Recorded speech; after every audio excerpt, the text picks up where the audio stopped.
Hello and welcome. Been a while. Another day, another yoga video. And today we're looking at the classic Lotus Pose.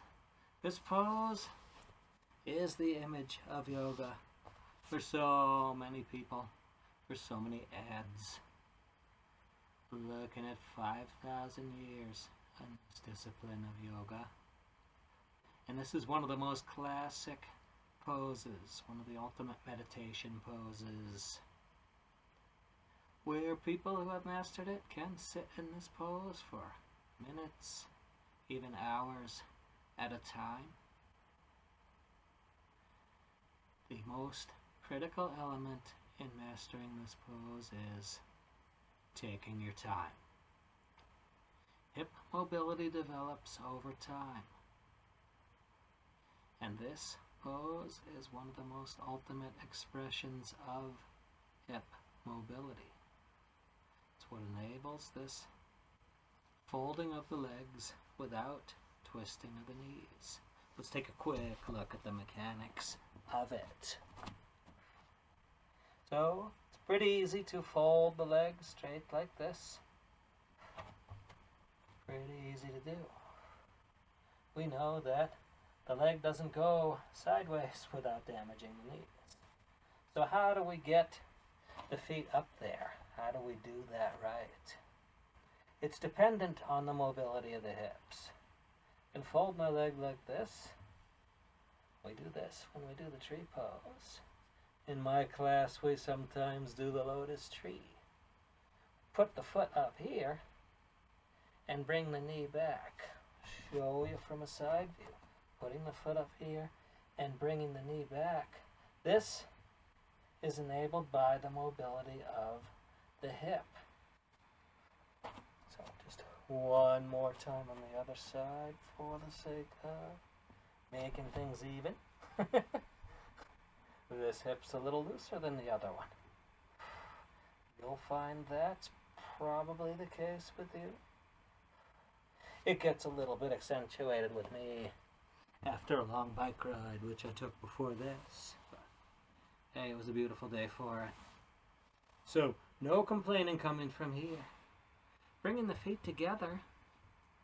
Here's our bound angle pose. The classic one looks like this. The knees come down to the floor.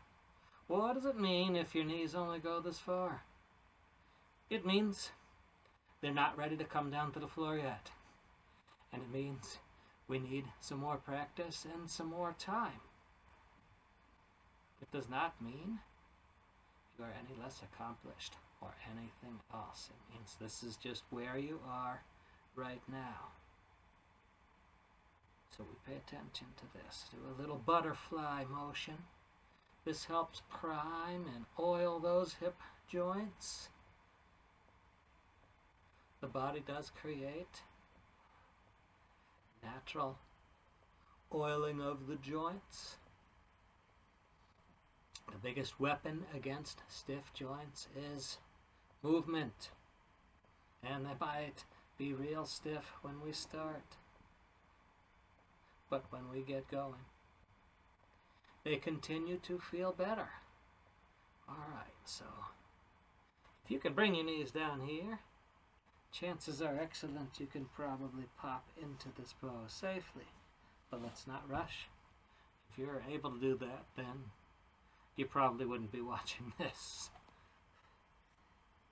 Just once again, showing you that hip motion. I can put the foot up here.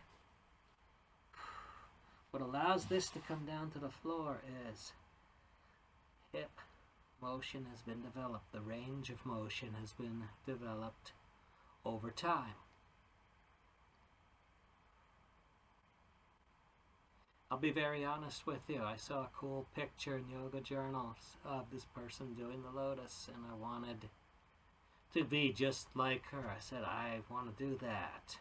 And it's okay to be inspired by the picture. But don't force yourself into the pose. That's the only time in 20 years that I ever got hurt doing yoga. As I forced the other leg up before it was ready, the hip did not have enough range of motion, and pop went the knee joint. And there went 6 weeks of practice because I had a lot of limitations so that my knee joint could heal. I was very lucky. I didn't mess it up more. So we take our time. If your knees are up here, well, we can practice moving them down toward the floor. Never ever do this.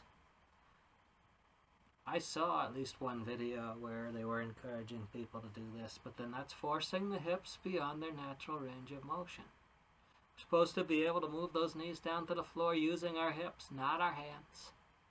Not our hands. We can use our hands to help get into the pose. I once had someone make a bet with me and they said, I bet you can't get into the lotus without your hands. So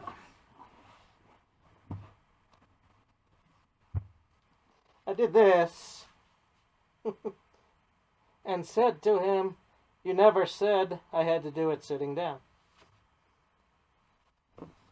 It is easier like that because there isn't weight bearing down on your hips. Getting back to what we were doing here. We put our heels together. We bring the feet together behind where the toes attach. And here we are. Yoga blocks. Best friend for developing range of motion. Sit tall. Bring your shoulders back over your hips so we're not punching the back. Oops. And push down on those blocks. With your legs, you can push as hard as you want here. This will not hurt anything. As long as those muscles are engaged, squeezing toward the center of the hip socket, you're holding that socket where it can't hyperextend. We can push hard. Just make sure the block's placed so it doesn't pop out suddenly. And you can use stacks of pillows. Anything that's stable, anything that you won't lose control of underneath does work. But I do recommend getting yoga blocks. They have countless good uses. We take the blocks out and move the knees, move the hips to draw the knees to the floor. It's going to be easier to do because we have lengthened those muscles through active engagement. So they can engage to move the knees toward the floor and they can stretch more in the process while still protecting your hips. We can bring the blocks down like this and do it again. This will help develop your range of motion. Now, classic pose that we do in many of my classes, and pretty much anyone's class you go to, is the Janu Shirshasana, or knee to head pose. And put your foot right into your thigh so we got the right leg extended. Now your stomach comes forward first. We want the stretching to be in your glutes and in the back of your leg, while the spine, the back, stays relaxed. If you look at me from a side view, not a lot of forward bending of the back. When I finally do this, it's a very relaxed bend, just like this strap draping over my arm. Use a strap for reach. Taking care not to force ourselves way forward, but definitely using it to carefully move forward. And you might need to bend your knee to prevent a strain behind the knee. If we feel strain behind the back of the kneecap, right behind the kneecap, then we definitely need to put a little bend in that leg. Keep things safe. Okay, no pain, no gain is for the Super Bowl. The football game, you're running that last 10 yards for the touchdown. Yoga is for restoring your muscles so you can run that touchdown. So we don't do no pain, no gain here. Let's just do that Janu Shirshasana on this side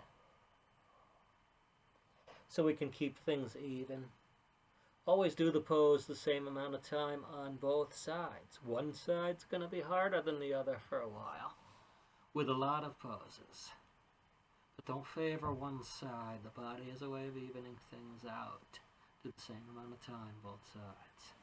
Little half lotus action. We can set this leg, set this foot onto the thigh. Keeping your ankle very active. We're not going to let it bend. We're going to set it in there and plant the outer edge of the foot, the pinky toe side, into your thigh. And a little half butterfly motion here. The hip's going to feel a little different. This leg's extended, so it might feel kind of funny.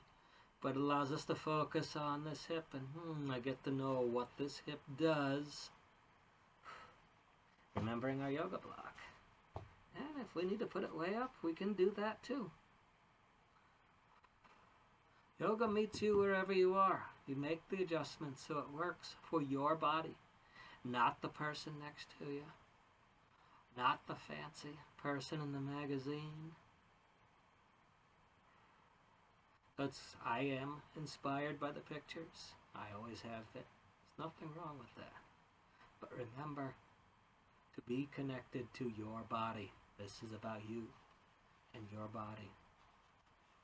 We practice pushing that one. Doing one leg like this helps us emphasize folding the leg together,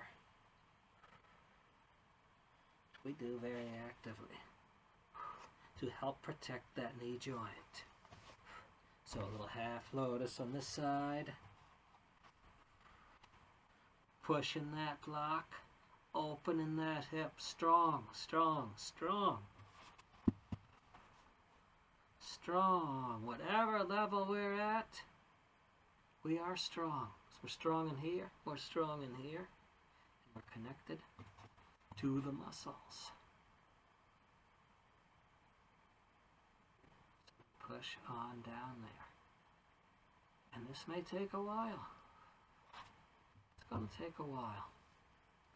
There's some other hip openers. I have another video for that. You can subscribe to my channel. And then you can also subscribe to exclusive content that's coming soon and have access to me for consultation on this. And well, there's 500 basic poses in yoga with a lot of awesome variations.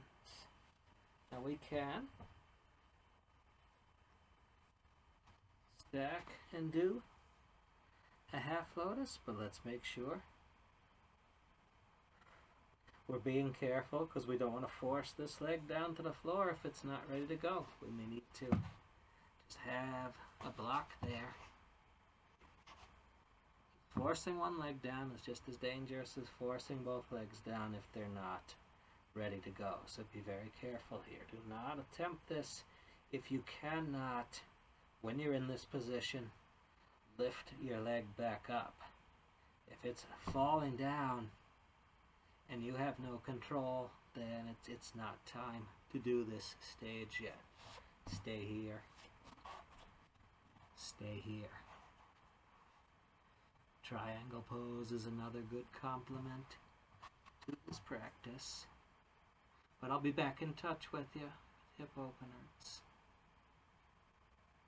Stay in touch with me. Many, many blessings. Namaste. Shanti Om.